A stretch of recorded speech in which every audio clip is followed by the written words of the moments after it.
Alle 6 la mattina ci siamo messi già in viaggio, sulla valle faremo un bel cortometraggio,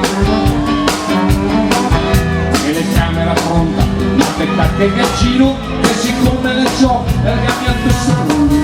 la ripresa importante era l'alba sul lago,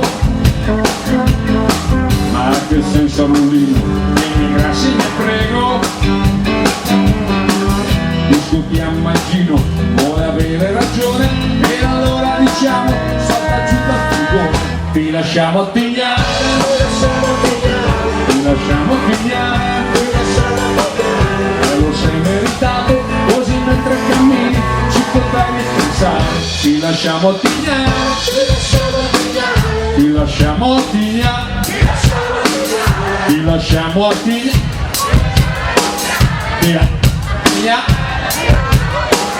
te lo sei meritato, così mentre cammini ci potrai